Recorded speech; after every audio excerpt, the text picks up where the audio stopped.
Everyone, thank you. I like how this part is called the statement from Google. I assure you it's neither official or prepared. So take from it what you will. Really nothing about the music? Yeah. It's getting louder too, right? Is that a hint? Like.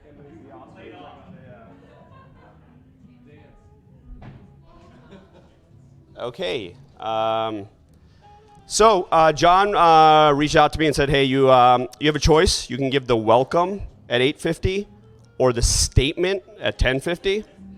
So I was leaning towards the welcome, but he said, there'll be more people there for the statement. So I was like, okay, I'll take that. And then after last night's pre-party, I'm glad I got a chance to hydrate a little more. All right. Whatever you did worked. Don't move. I see it's on this computer here. Okay. He moved.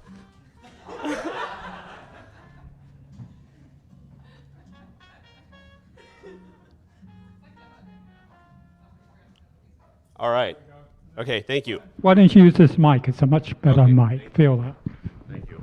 Hey, everyone, welcome back for the statement, which is already taking way longer than I wanted to take. My name is Tej. I work on a team at Google called Google Cloud for Startups. You got to see Will talk about our global perspective. I will give a little bit of the New York perspective. I am from New York. I was born by Stuyvesant town. I live right around the corner from here for the last 17 years. Long before it was Hudson Yards, it was actually just literally rail yards. Went to school here, started 3 companies over 10 years, all in New York. And then I joined Google about a year ago. And Will found me and he's like, hey, we've got this great job for you. It's called an ecosystem manager. So I was like, cool, I'll take it. First day was a Monday. I'm like, what's an ecosystem manager? And he says, just go talk to all the accelerators in New York. Second meeting, I meet John Lin, and he's like, hey, I'm throwing this event on Friday where all the accelerators in the world are going to be there. So I was like, deal. And he's like, what are you signing up for? I'm like, I don't know, just like, let's get there. And it worked, it was great. So we're happy to sponsor it again this year. It's awesome to see so many familiar faces. You'll make amazing connections today that will last 2 next year at least. So our team I'll quickly give you the overview of what we do. My pitch has gotten a lot better over the last year, what an ecosystem manager is. I think of us as ambassadors for Google and Google Cloud out into the early stage ecosystem, for me particularly here in New York. But more importantly, I think of ourselves as advocates for startups inside Google. So last year I said, hey, ask me for any help. That helps me. Like Will said, we'll say no quickly if we can't. But I think with a lot of you, we've been able to do a lot of cool stuff this year, and I hope to do a lot more of it moving forward. Our program consists of 3 parts. One is credits. So all the startups that are in your portfolio get up to $100,000 covered by us on any Google Cloud development they do. Second is training. So they all have access to support from tech support, office hours with our startup architects, and then the third is community. So we do a whole bunch of stuff with a lot of you guys, a lot down at our office and all over New York, everything from social events to conferences like this, and to tech talks and workshops where we promote a lot of your startups to the rest of the community and to the industry here in New York. So I'll leave you all with the same thing I left you with last year. If there's one thing you remember from this talk, it's not the statement. It's Tej, Will, Google Cloud for Startups. Very easy to find us. We're all over the world. If we can help you with anything, just ask us. Thank you. Thank you. Exactly, yeah. I'll sing to the jazz. Or I'll scat to the jazz, let's be honest. I can speak from experience. Tej is the man, worked with him. These are all incredible speakers you're about to see. So who's ready for a panel? Anyone ready for a panel? Phil's ready for a panel. So please, Tej, I apologize is what I was worried about. You're going to have to come back on stage in just a moment because our next panel is business model, value proposition, outcomes with a statement from Google preceding it. Oh no, you preceded it. You're good to go. That was the statement. All right. Forget everything I just said. Tej, just stay where you are, man. Just stay where you are. Please give a warm round of applause for, as I say their names, just really clap, okay? First names, I want excitement. This is the toughest time of day historically, where the energy kind of ebbs and flows. It's between coffee and lunch, but we got to get everyone out of their seats, cheering as loud as you can, okay? Nina, where's Nina? Come on up, Nina.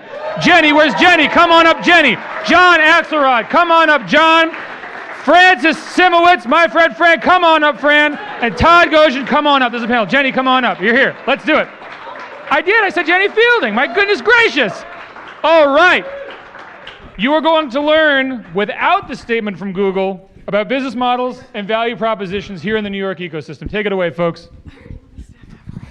Wow. Wow. I only get that much love on Twitter. Nowhere else. All right, I guess no Twitter fans out here. Hi, everybody. I'm Nina. If you can't already tell, I'm obviously very prolific on Twitter. No, I'm joking. I'm really excited about this panel. I'm actually excited in general to be here. It's super meta. If you send me an email, the auto response actually says, how meta is this? And it's about the fact that we're a bunch of accelerator people at an accelerator summit. I don't think you can get more meta than that. But I adore the accelerator ecosystem. I very excitedly joined it 2 years ago, and I was super thankful that Jon and the entire Accelerate crew reached out about moderating this panel. So I'm pumped, and to be here with Jenny, who I used to work with at Techstars. So I would love to kick it off actually with introductions before we get into anything. So I'll start, and then I will watch you guys use your mics as you go down. Do you need one? All right, cool. Mic's everywhere. And hopefully also thanks for the introduction to the fact that this is right between coffee and lunch, and this title is just not the most exciting thing on the planet. So we'll try and workshop something a little bit more riveting, like what the fuck is up with accelerators. So my name is Nina. I'm a principal at Acceleprise. We are a pre-seed B2B SaaS accelerator based in San Francisco and New York. We're launching in Toronto in January. Let's go Raptors. Hell yeah. Like I said, we only invest in B2B SaaS businesses in any vertical. And yeah, we've been here for 2 programs, so about a year and a half. Jon Axelrod from ERA. We are New York-based and only New York early-stage accelerator.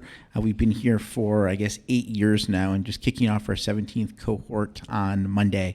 I invest primarily in software companies, both B2B and B2C, a little bit in hardware and CPG, generally looking for companies from anywhere in the world that we think can succeed here in New York.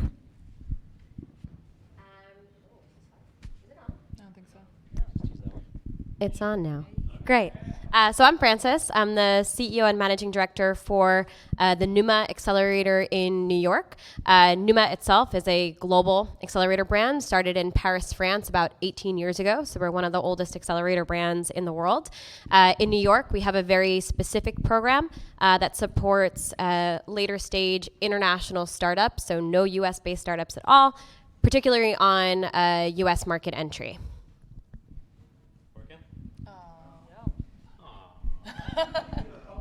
This one working? Hi all. I'm Todd. I am the co-founder and managing partner of SecondMuse, and we've been around for a little over a decade. We help take businesses, entrepreneurs to market. We run programming around the world. We're in about 5 different countries right now. And we have a capital arm that sometimes invests in our startups as well. Specifically, we're focused on economies of the future. We believe that economies can create social and environmental justice instead of injustice. So that's kind of what our reason to be is. Great lineup, my goodness, you got everyone here. So I'm Jenny, MD at Techstars New York. We are the worldwide network for entrepreneurs. You probably know most of our accelerator programs. We're now running 47 of them globally. We've invested in over 1,900 companies and have a portfolio value of about 22 billion, I just saw. So pretty big. I run the New York program, which was started in 2011. And this will be my 8th cohort. Amazing. So Something I wanted to point out right before we jump in is I think, we've all been on panels many, many times. We're all up here normally selling our programs and convincing founders of how amazing our programs are. And I just like to set out the reminder, because I like it sometimes too, is that, we're all here in the same game. We're all either in accelerators, starting accelerators, and here to learn. And so hopefully we can all come from the perspective of education rather than sales. Although we are a sales-focused accelerator, so we do love sales. So with that in mind, kind of going back around, I think we're fortunate here to have some folks who've been around with either from founding or from very early days. Can you talk a little bit about why your program focuses on the specific investment thesis that you are focusing on? And some of you guys did touch a little bit on it already, but just digging in on how did you come to that decision, particularly for folks who are either starting up or transitioning?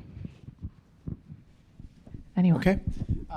So I guess one of our particular focus, I think I mentioned, was looking for companies that we think can succeed in New York. And if you're thinking about your own geography, I would say it always makes sense to think about why companies belong where you are. What about's unique about your model, your geo, your whatever you're doing that can help your company succeed. And so for us, going back now, whatever it was 8-9 years ago, New York was a very different place. And we thought that there was just a real dearth of places for folks to come together to build early stage companies and to get that kind of support.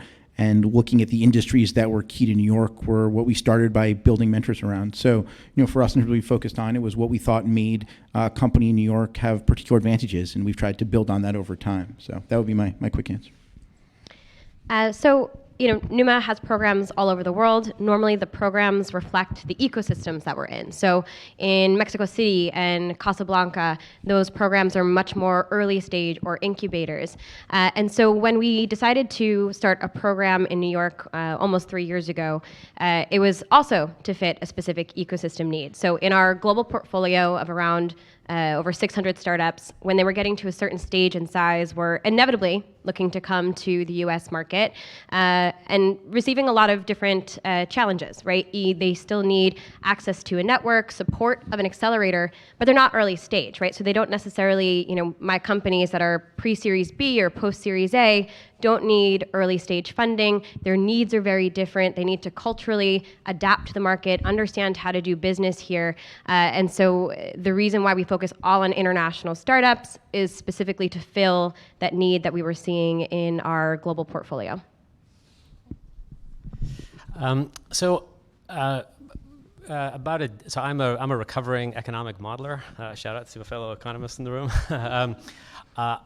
We were looking at sort of this repeating phenomena in the sort of history of human civilization, where we build these giant economies that oppresses huge swaths of humans or the planet, and we just do it like over and over and over and over again. And so we were thinking about, gosh, how do you? But when you think about the economies of today, it's really hard to influence $1 trillion economy with billions of dollars, much of which comes from the profits of those very same industries that you might want to try to influence. So what we started to do is we started to realize, how can you actually get policymakers and investors and the corporate sector in the room at the same time to start developing a common vision of a potentially better future so that we can actually create that future. We honestly fell into entrepreneurship because we realized that the energy of entrepreneurship was so exciting that you can use it as a mechanism of engaging people that might not engage otherwise. And the momentum of economic growth is something that can pull you through difficult conversations, like societal oppression type of conversations. Specifically, when we went into the capital arm, it was a very similar thesis. The thesis was that if you want to actually address issues that are not only building business, but are actually addressing maybe social problems or environmental problems, you can actually blend different forms of capital and in interesting ways that actually gives different people the value that they're trying to get. One of the previous presenters talked about, for instance, government financing or private sector philanthropic financing. So we work really closely. Entrepreneurship was, if you want to influence something, influence it when it's young, not when it's old. Marketers know that. If you want to influence a giant social system, do it when it's young, not it's old. Entrepreneurial ecosystems are the economies of the future. Yeah, that's a great point. Yeah, I guess I would just add, at Techstars, we primarily run corporate programs. So of the 47 programs, I believe 40 of them are corporates. And so we like to partner with corporates, help identify what their pain points are, and really work with them collaboratively to work with early stage companies. And we like to be, pioneering that with respect to a city. So I started our fintech program here a number of years ago. We were actually the first fintech accelerator that I know of in New York. Now there's so much going on in fintech. Same thing with IoT and hardware. So we like to be a little bit ahead of the trends, then partner with corporates, run programs in conjunction with them, and that does reflect kind of the city and the evolving ecosystems in that city. And now, when Jon and I started those years ago, there wasn't a ton of diversity in terms of verticals here, and now we're seeing, in New York especially, a real broad spectrum of companies. And so the New York program that I run actually doesn't have a theme or thesis, and it really just represents the city of New York. That's awesome. Something you touched on, Jenny, that I really want to dig into is the varying revenue models of accelerators. I think that's something that isn't all that frequently talked about. I think founders especially don't actually know how a lot of these programs work, which I think they should. Can you talk, as much as you guys feel comfortable digging into it, but how do you structure your accelerators? How much of it is corporate? How much of it is sort of the traditional LP model? And ideally, again, because we're well endowed with folks who were there early, how has that changed over time? Okay, keep going this way. You have the pleasure of being to my left, so. Happy to. So we are, you said the traditional LP model, we operate more like investors. So we're primarily funded by private investor capital, limited partners of our funds that invest in the companies. We do have some corporate sponsors, some of whom are sitting in the room, who are very kind to us, but that's not primarily how we operate. So for us, it's a more traditional investor model rather than something that's driven by corporates. And can you, just before you move on to a little bit looking ahead as well, what do you see as a sustainable model for accelerators as we start to move ahead? And obviously, I'm just throwing this at you right now so we can go back around. Yeah, I mean, I think you see a diversity of models now, and I think you'll continue to. I think having some accelerators driven by corporates, I think makes a lot of sense. I think some driven by geographies, we see some, or consortiums of companies makes a lot of sense. For us, along with running Accelerator, we now run more of a seed fund as well, and so we've expanded that way up market in terms of doing more larger investments in addition to that. But I think around this room, there's such a diversity of models. I think that will continue, and our general feeling is, as long as it fits your program and fits what you're delivering your companies, it's great. And I think that something, I guess, not to get ahead of myself here, but when we see accelerators that have a model which fits what they're delivering to their companies, it's great. Sometimes you see some that where it can be more confusing to companies, and I think that's what any accelerator has to watch out for. So, absolutely. Yeah, so NUMA, in terms of our models globally, has changed and adapted so much over the last 18 years. Initially in Paris, they were a nonprofit. They didn't even take equities in any of the companies. Then, I guess in 2011, they flipped to a for-profit, started working with a lot of corporates, developing entrepreneurship programs, doing a lot of design thinking in France, working with government institutions. And so that was one model. At that point, they also started taking equity in the different companies as well. And then, most of our investment ourselves as a organization is actually from corporate investors, with a big focus now on education. And so actually Paris is closing their accelerator program because it's, in terms of the model, it's not necessarily revenue generating in the same regard as a lot of the corporate things that they're doing. And they see other potential avenues to connect startups and entrepreneurs with corporates in ways outside of the accelerator. New York, we're going to keep our accelerator, but that's also because we developed a very different model in New York that was different than all of the other NUMAs because of the needs of the founders. So what we discovered when we were building out the program here is that the startups that are ready for US market entry are at a stage where they're generating revenue, they've raised several rounds of capital, and they do not want to give equity to an accelerator at that point because their valuations are just so high. So we have a few different models and ways we work with startups that we try to be as as founder friendly as possible. So the first is like a $25,000 flat fee for the program, which most of the entrepreneurs actually prefer at that stage. Sometimes we'll do, for an earlier stage company, like 3% of warrants in lieu of a flat fee, or sometimes somewhere in the middle. We also partner oftentimes with government organizations that want to support entrepreneurs coming to the US market. We had worked with like the Mexican government, for example, and they sponsored 8 seats for founders, and so that's one way that we operate. But we also do corporate work as well. So we do these 2 to 4 day long learning expeditions where a lot of our revenue as an organization comes from, but it's hard. It's hard to run accelerators from a capital perspective if there's not other revenue streams or means coming in. So just like straight equity and investment, like you don't see the returns on that for a long time. Like being able to operate a program, like a lot of programs can't survive if they can't find a model that also sustains their program. That was awesome. Just appreciate the candor there. What she said. Yeah, absolutely. Yeah, I mean, I'll build on it a little bit, but I mean, I think it's pretty similar. Similarly, we work sometimes with. The answer is that it's really different depending on where we work. So sometimes we work with cities, sometimes we work with countries, sometimes we work with an industry, sometimes we work with a specific entity like a corporation, sometimes it's with a foundation. We try wherever possible to partner, just because that's how our whole kind of theory changes around get different people in the room, and you'll generally get better outcomes. In New York, shout outs to EDC. We've been working with them for years to build out the FutureWorks. We work with the state of New York as well. And that's been amazing.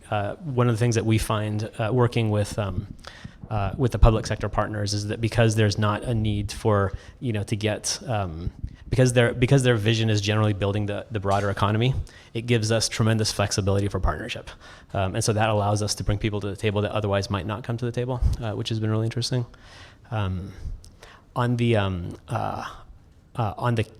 the capital side, it's also the fund. One of the funds that we just announced, focused on the elimination of ocean plastics, is exclusively backed by multinational corporations. So in that case, it's very it's a corporate backed. We work a lot with family offices as well on those. So what we try to do is to line up different. If you're funding it, you want something specific out of it. If you can line up a program where the different people that want different things can sit alongside each other, you can build a really interesting program where people end up sort of de-risking each other, and that's where we like to be. Yeah, so I think as the program that's probably been around the longest, 12 years, we have many different models and many layers, but I guess the interesting story is how we started. So we started 4 founders, David Cohen, David Brown, Brad Feld, and Jared Polis, who's now the governor of Colorado. Basically all came together, $60,000 to start this thing called an accelerator in a basement in Boulder, Colorado. And so since then, we have tried many different models. So we have, as it is expanded to other locations, we have individual city funds that are funded by high net worths and venture funds and local people in the community. We have a venture fund. We're on our 3rd fund at Techstars. Last one was, I believe, $175 million. So that also funds our programs. 40 of our 47 programs are corporate, right? So that is also contributing. And now we're doing a lot of ecosystem development, as are some other people. We're working with governments. We just announced one in Buffalo where we're partnering kind of with the city and what's going on there and running kind of a hybrid model. So we do and have done many different models. And I think that's what's exciting about this space, is that it's constantly evolving and there's lots of different areas to tap into. But I think you also need to stay nimble. It sounds like at NUMA you guys have changed things up a little bit, and I think we do that at Techstars as well. Thank you. So something that you guys have touched on a little bit here. So we're all investing, obviously, in loads and loads of companies, and we're expanding globally. We're closing down globally too. A lot of things are changing. Something that I believe is important, and I'm sure we all can agree on, is how do you measure the success of a program in its entirety, and drilling all the way down to the individual companies. So as much as you can you tell us about, and some of it's the sweet sauce of how you do measure and track, in a world like ours where IPO is not necessarily always the goal, how do you measure success all the way from the company back to top, sort of top level for, say, full-blown ERA? We'll change it up. I'll let Jenny start this one. On behalf of Techstars, I can answer that on my own behalf. I have 130 companies in my portfolio between my fund, my angel investing, and Techstars. And I'm a financial investor, and so I'm really looking for returns on that. And so I am focused on growth and helping those companies realize their potential. And so I think that's really what we're focused on. As a mentor, I don't actually think of myself so much as an investor. I think of myself as a mentor and a coach. I would agree. And I'm really focused on personal development and how do we get our companies to manifest their potential, and that can be in many different areas. So maybe not the answer that you wanted, but more. No, it's great, and I think something too to drill more into it is are there specific metrics or not? And there don't have to be. I think we can all sort of agree that there's a certain amount of, MRR, ARR, how close are you to an acquisition. Those are obviously great and easy metrics to follow. But if anyone does have something that is sort of the sweet sauce of how you measure, I'm sure you guys measure impact in a very unique way as well. We all need exits to pay the bills, right? Anyone that's taking equity in the company. So I think that that is the bottom line. But the way that that's realized is in many different avenues. Yeah, absolutely. Feel free to dig in or not. I have other questions. Don't worry. Sure. Yeah. No. So we have really specific metrics around whether what we're doing. It looks pretty different depending on what we're addressing. So like the ocean plastics thing. How many people in the room know that ocean plastics is a problem? How many people in the room know like some of the data and details around how much and stuff like that? So there's about 8 million metric tons of ocean plastic that are entering the ocean every year. That's like garbage truck full a minute, a massive problem. There's 50% of it comes from high leakage countries. High leakage countries happen to be the countries where the economic and population growth have outpaced their ability to build infrastructure to actually deal with the waste. So 75% of that 8 million metric tons a year is never ever entering the waste collection system at all. So this is just, a dude with a truck filling up a bunch of plastic from the hotel and dumping it in a river. And so we have a really specific mandate to actually eliminate 50% of the plastics that are actually entering the ocean. Now, part of the difficulty around that is that data is really poor in this space. We didn't even know it was this much a few years ago. And there's a whole world of hurt when you start thinking about things like microplastics. It also happens to be, the waste supply chain also happens to be a waste supply chain where women are most abused in the world. And so we have really explicit metrics around making women the beating heart of a new economy around the recovery and actually value proposition around turning plastic waste in Southeast Asia into an economy. And so we have really specific metrics around that. Go to Battle Creek, Michigan. We have really specific metrics around a path towards people of color, women of color in particular, it's for their ability to actually be able to start a business and actually be able to succeed, to go from 2 employees to 6 employees to 7 employees. Yeah, I think that's a really great point to make too, is that sometimes you feel like a mandate or a specific focus can be limiting, but at the end of the day, I know for us with B2B SaaS is still a massive ecosystem, but just being able to say, we're not going to do consumer tech is such a big burden off of our backs that we don't have to look at, yet another 1,000 companies that are in that ecosystem. So I'm sure with that kind of a mandate, it makes it a little bit easier. Not the mandate itself though, that's a big deal. Thank you.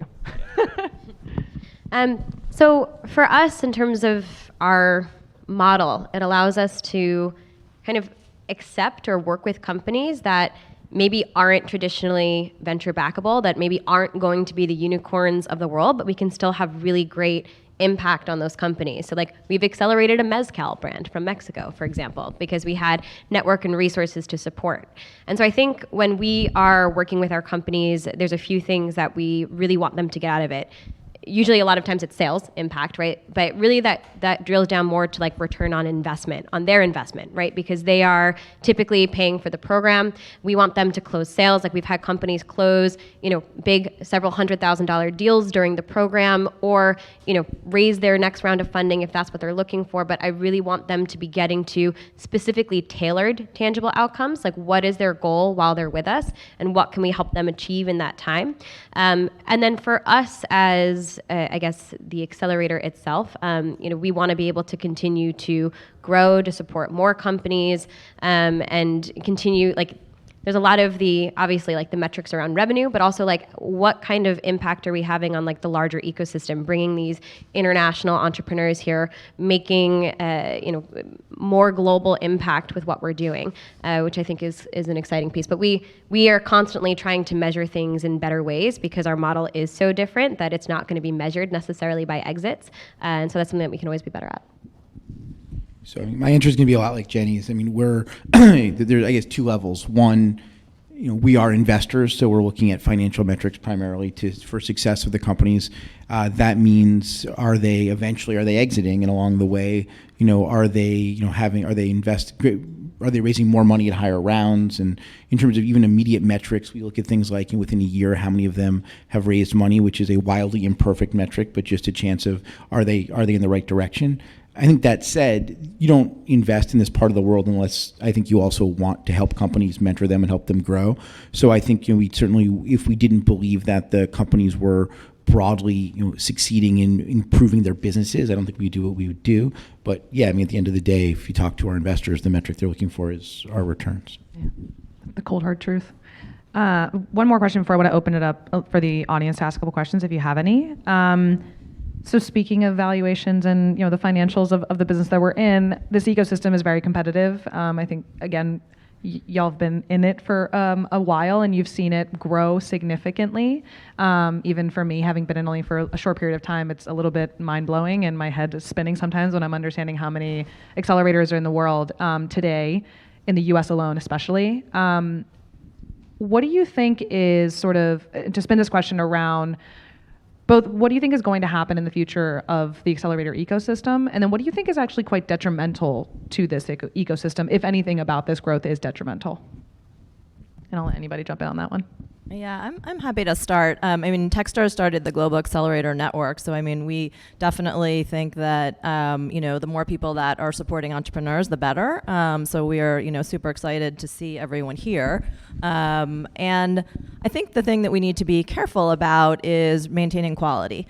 And so oftentimes I see companies apply to Techstars, and I'll see they've gone through, I see their cap tables, I see they've gone through other programs that I haven't heard of, who've taken a significant amount of equity, and the value potentially has not been there. And so that's a real detriment to the company. It really is going to hurt them for the rest of their existence. And so and there are plenty of great accelerators that maybe I haven't heard of that have done really good things. And so I think it's on all of us to make sure that quality is high and that we are delivering value to these founders if we are going to be on their cap tables.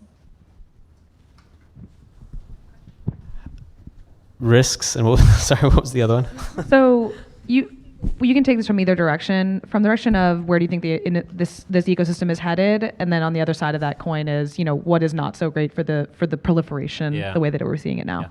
Yeah. So speaking of meta, we ran an accelerator for accelerators for the Australian government, and we analyzed 750 accelerators across the Asia Pacific region. Of which we selected 31 of them to help. And to clarify, when you say accelerator, meaning equity, it's like taking equity and making an investment. Taking equity, making investments, supporting entrepreneurs through programming, the whole gamut. So we got 750 applications for this program. These were specifically only a subset of accelerators that are focused on SDGs. Right? So UN Sustainable Development Goals, environmental entrepreneurs. So this is just a set. So there is such a massive, one of the previous speakers talked about the global ecosystem, and I think it was that not US centric. I think that part of the risk is that there's so much embedded, what is it, the percentage of women of color that get VC funding? Does anybody know the figure? Yep. like a few zeros and then a 6, right? Like that's insane. That is nuts. Like that is such a massive problem. Like that speaks to entrenched massive bias within a machine. And I think our saving grace is that there's other places in the world where this thing is booming that actually have a whole different set of biases, but at least it's growing elsewhere. So I think our opportunity is to not lock ourselves into models that may actually have blinders that we don't even see. So I think that's our biggest risk as a field. And I think that the way to de-risk is honestly like things like this, having honest conversations with each other about weaknesses, what's going on. Let's be, a little bit of vulnerability instead of doing this. I think is actually useful for the field to de-risk it, because if we go this direction, that's a huge risk. Yeah, I appreciate that. That's spot on. I love both of your answers so much. Yeah, I mean, I think, NUMA, part of the reason, even in Paris, that we're closing down our program is like there's so many programs now in Paris. I mean, they were the original. They started Silicon Sentier there, but there's so many. There's almost not a need for exactly what they're doing anymore.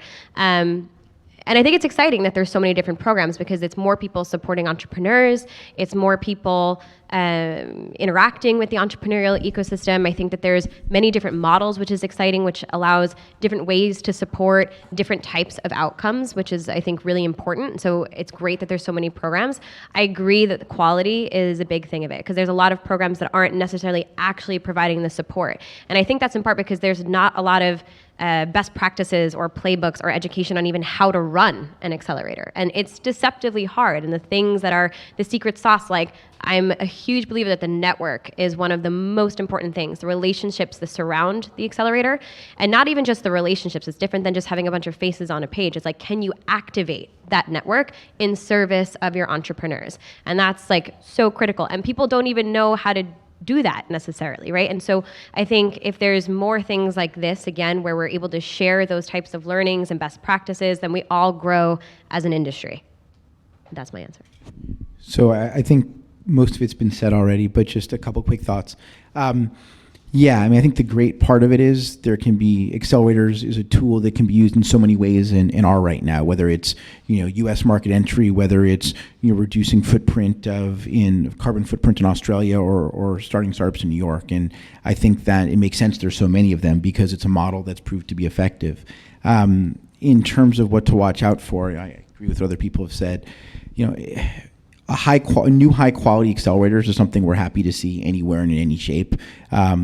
The problem is, as everyone here knows, it's not easy to start an accelerator. It's not easy to run an accelerator. And so I think you see, because it can appear that way to people, they can often decide to run one program once and not make the investment in the community, not make the kind of long-term investment that we all know it takes. And I think those are some of the accelerators that can give all of the programs here a bad name sometimes. And I think that's the plus and the minus. And so I think collectively, the way I look at it is, anyone who's starting an accelerator that's, we think helping companies, building networks, we're always happy to help them. And I think everyone in the room is here today because I think they share the same mindset. And if we see accelerators that we think are, and I don't think anyone here is like this, but predatory and taking equity and delivering no value or not really building networks, I think it's on all of us to say, hey, you can do better, or to tell companies, you should go to a program that can serve you better. So that would be my quick answer. Yeah, absolutely. Couldn't agree more. By the nods, I think we're all in agreement on that one. Great. So I would love to turn it back around for some audience participation. If anybody has questions. We have one. I guess I didn't add up my minutes very correctly. All right, well, we have Yuval, do you have a question? Yeah. Come on, let me get this. Hey guys, my name is Yuval. I work as the head of business development for a Techstars company called Paper Street that is in the process of trying to help figure out some of the things that you guys are sitting and talking about. So this is really fun and exciting. One of the things we're thinking a lot about, that I've been asking a lot of accelerator leaders about, is how do you track the metrics? So there is the establishment of what the metrics should be, and then there's the actual, how do you keep in touch with the companies after the program to actually see if you are achieving the goals of the investment that you're making. So whether it's like making an impact on the industry and sharing that with the industry, or actually making a financial return, or impacting a city's growth, like how are you tracking your metrics so that you can report them back to whoever you owe them to? or prove your success to people. Yeah, I'll candidly admit that we're going to try out Paper Street, actually, so the company that Yuval works with. Really excited. So I think I'd be interested to hear too. One of the hardest problems is the later the company gets, the less likely they are to report back, which is great. They're growing and they're doing what they need to be doing. But we have an intern right now who's solely focused on figuring out how do we track at least quarterly updates. And some of the founders are Series B, and I'm like, they're not going to answer your email. So, I'm particularly interested. I think as of right now, unfortunately, it's mostly, some version of Airtable and email is coming in inbound through a listserv that we have, and we just kind of track it manually on the back end, which is not ideal. So it's funny. We find it's a challenge, I think, for everyone. We find our later stage companies are the easiest. We have information rights and we're board observers on all our companies. So as a result, we automatically get quarterly updates on the later ones, and we do have an analyst who tracks them. The harder part for us is actually the earlier companies, the companies who may not have raised institutional rounds yet, and to try to get the information from them. And some of them honestly don't even do quarterly reporting, although they're supposed to. Don't let that secret get out. But that involves chasing them down. For some of those companies, we honestly take annual updates because that may be all there is. But for anyone who's really institutional seed on, we get pretty good quarterly numbers. I think it's hard to track the progress of your alumni in terms of what they've been doing, because again, they don't always want to answer your emails, or sometimes you'll see something on social media or Twitter, and I'm like, oh, they raised their Series B, wonderful. But it's hard to track the lifelong progress of the company. So I think there are a lot of platforms starting now. I'm starting to see pop up and approach us on we're trying to solve that problem. We're actually demoing with Metaprise, who is here, Doug over there, which is literally trying to solve that problem. So the transactions and the M&A will actually happen on the platform. They're working with specifically accelerators so that we can track the lifelong progress of our companies, and even sort of put in exactly how all the information should be on there, having our network on there, so that all of the challenges we have around even introductions and things like that will help be solved, hopefully. Okay. Anything to add? One small point maybe, which is just a lot of our metrics have to do with the broader economy within which we're operating, so we can pick that up from other sources as well. I'd agree that later stage companies tend to be easier to get data from than earlier stage companies. So sometimes when we started working with EDC around hardware in New York, it was are there more funders? Are there more accelerators? So much of our success metrics are there more actors in this space, sort of in the space. Yeah, I'll also add one more thing. Actually, from Jenny, I got an intro to Joel Wischkowski, who gives this really awesome presentation on the importance of monthly updates. It's a fire presentation, and I think there are statistics around. You used to send those weekly to me. Weekly? Yeah, they're amazing. But literally every week in my inbox for 3 years. They're really impressive, photos, links, jokes, all great stuff. But there's some metrics tied to the success of a company and how frequently and sort of robustly they send updates. So, if I can give one bit of advice on that front, is really pushing your companies, particularly when they're in the program, to send consistent updates, because it does make quite a bit of difference. And with that, I think we're out of time. All right. Thanks, everybody. Thank you, guys.